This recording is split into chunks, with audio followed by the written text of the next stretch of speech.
E eu quero convidá-los nesse momento. Nós estamos fazendo pequenas reflexões nessas terça-feiras na carta de Tiago.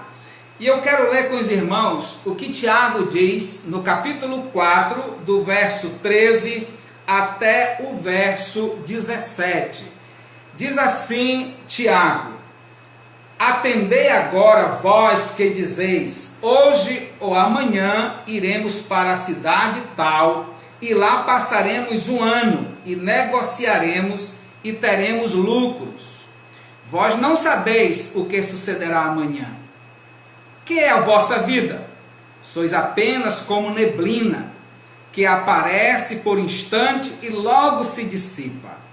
Em vez disso, deveis dizer: se o Senhor quiser, não só viveremos, como também faremos isto ou aquilo. Agora, entretanto, vos jactais das vossas arrogantes pretensões. Toda jactância semelhante a essa é maligna. Portanto, aquele que sabe que deve fazer o bem e não o faz, nisto está pecando. Esse texto, queridos, ele chama a nossa atenção. Esse texto revela, eu diria assim, Tiago, ele está mostrando para os seus leitores de que nós precisamos depender de Deus naquilo que nós fazemos. Veja só que Tiago, ele está fazendo uma advertência. Eu observo aqui no versículo 13, aqueles mascates, aqueles vendedores ambulantes que negociavam de cidade em cidade. Provavelmente eram negociantes que viviam na região do Mediterrâneo negociando. Assim como nós temos nos nossos dias aqueles vendedores que vêm de outros estados, nos carros, nos caminhões, e aí então pegam e distribuem os seus vendedores ambulantes nas ruas das cidades, vendendo o seu produto a crediário. Eu penso que é neste estilo que Tiago ele está falando. Então Tiago está dizendo que esses homens, eles conversavam entre si, ou de si para consigo mesmo, dizendo isso: amanhã eu vou para a cidade tal e lá eu vou negociar e vou ganhar muitos recursos. E Tiago, queridos irmãos, nesse texto aqui, ele chama a atenção. E isso serve para nós também, porque como cristãos, nós também estamos fazendo os nossos projetos, os nossos planos, e muitas vezes não levamos em consideração a pessoa de Deus.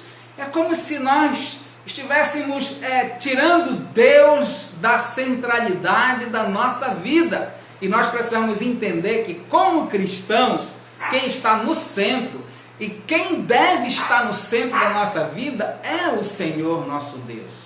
Porque nós não nos pertencemos mais, nós somos do Senhor. E por esse motivo precisamos levar isso em consideração. Veja só, no versículo 14 desse texto, Tiago diz: vós não sabeis o que sucederá amanhã, qual é a vossa vida. Sois apenas como neblina que aparece por instante e logo se dissipa. Veja só que Tiago, ele mostra que estas pessoas pelo menos ignoravam duas coisas importantes. A primeira coisa que eles ignoravam aqui, o primeiro ponto que eles ignoravam aqui, é quando ele diz aqui sobre a limitação humana. Nós não temos a capacidade, o poder de saber o que acontecerá amanhã. Eu sei que tem se levantado muitas pessoas que tentam predizer o futuro, né? Eu sei que a arte cinematográfica, ela constitui heróis que têm a capacidade de ver o futuro, alguma coisa assim dessa natureza, mas tudo isso é engodo, tudo isso não passa de uma grande mentira, porque só quem conhece o dia de amanhã é o Senhor nosso Deus, Criador e sustentador de todas as coisas, aquele que tem o domínio de todas as coisas. Então veja só que esses vendedores, eles ignoravam aqui a limitação humana. E outra coisa que eles ignoravam aqui também era a incerteza da vida. Vejam só que Tiago ele diz: que é a vossa vida? Sois apenas como neblina que aparece por instante e logo se dissipa. Isso me faz pensar, irmãos, no momento que nós estamos vivendo hoje dessa pandemia, né? Eu acredito que há muitas pessoas que achavam que tinham o domínio sobre suas mãos das coisas que acontecem, né? Como nós encontramos pessoas assim ainda hoje, basta olhar ao redor, basta você passar uma visão, não é isso, ao entorno da sua vida, e você vai perceber pessoas assim, que acham que têm o controle da vida, que acham que podem determinar o que vai acontecer amanhã ou depois de amanhã. Negativo, irmãos. Quando nós olhamos para essa pandemia, para esse coronavírus que veio, não é isso? Infectou a humanidade, a gente viu como o homem se mostrou tão frágil, tão vulnerável, tão indefeso, tão incapaz, é isso? E a gente percebe que esse agir de Deus na história da humanidade, esse brecar do Senhor na humanidade através desse vírus que não é perceptível ao olho humano, natural, vejam só, fez com que muitas pessoas repensassem sobre seus projetos, sobre sua vida, e agora deram um rumo diferente. Por quê? Passaram a reconhecer que o controle da vida humana não está no homem, mas é Deus que domina. É Deus que sabe o que acontecerá amanhã. Então, é o que Tiago está dizendo aqui.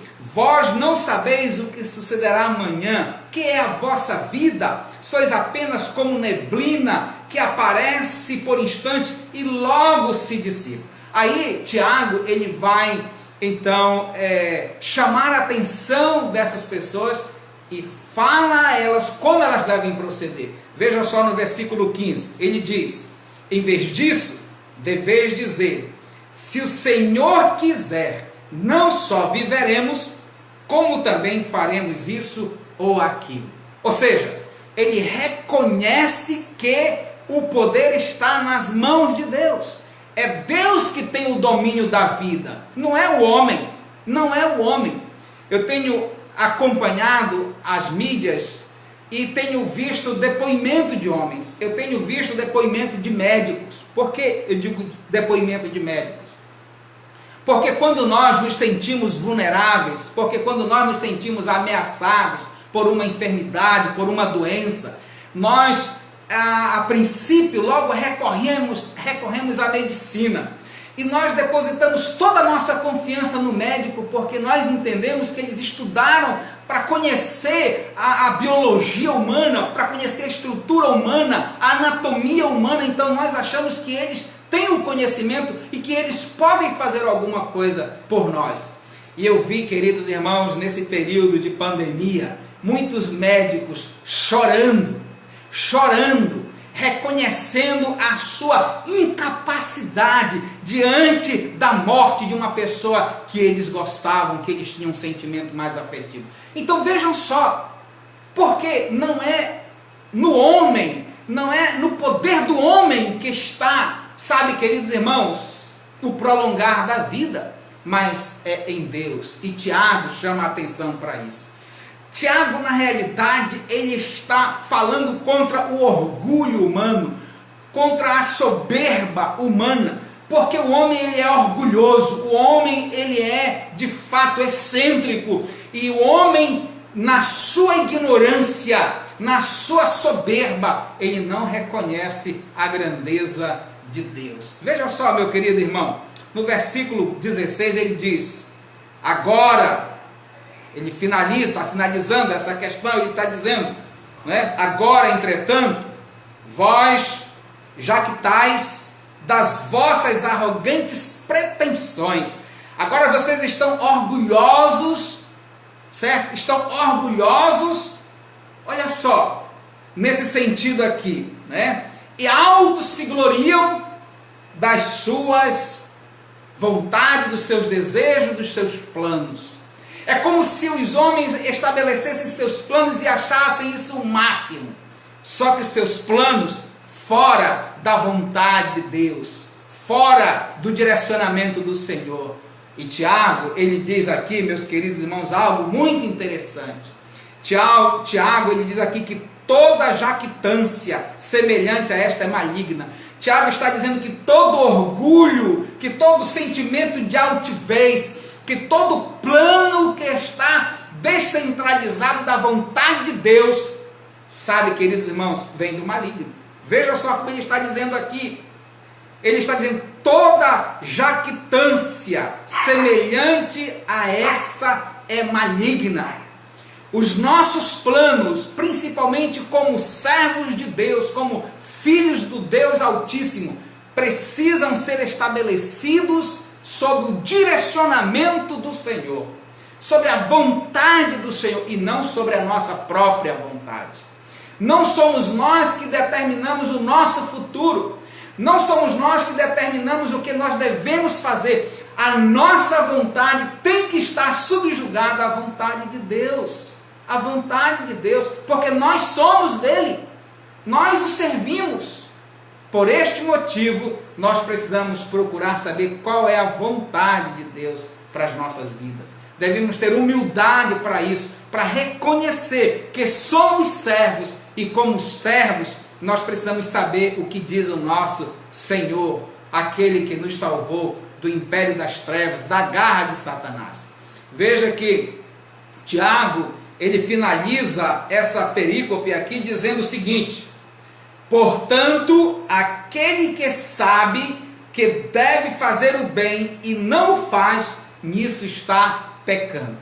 O que Tiago está dizendo com isso? Veja que Tiago está falando sobre o orgulho, a soberba, isso, dessas pessoas que planejavam sem o direcionamento do Senhor e se orgulhavam disso. Se orgulhavam disso. E ele está falando, eu acredito aqui que ele está falando para judeus convertidos. Ele está dizendo aqui para essas pessoas: vocês que são crentes, vocês que são servos de Deus e fazem planos sem o direcionamento do Senhor e se orgulham disso, olha só, vocês estão pecando por isso. Vocês estão pecando. Porque você precisa ser humilde e buscar a orientação do Senhor para a sua vida, para saber o que Deus tem para a sua vida, qual é o propósito de Deus para a sua vida. Se você quer, meu querido irmão, que sua vida tenha sentido, que o seu futuro tenha sentido, então busque a presença de Deus com humildade e coloque-se diante dele, reconhecendo a sua grandeza, reconhecendo a sua majestade, reconhecendo que ele é o teu Senhor.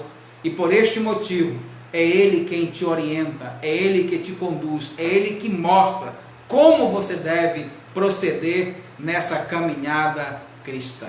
O nosso desejo, irmão, é que Deus continue despertando em nós esse sentimento. Que todos os nossos planos, que todos os nossos projetos de vida sejam colocados diante do trono de Deus, para pedir a sua bênção, para pedir a sua orientação. É por isso que o próprio Tiago, ele diz para os seus leitores: se alguém tem necessidade de sabedoria, peça a Deus, que a todos dá liberalmente.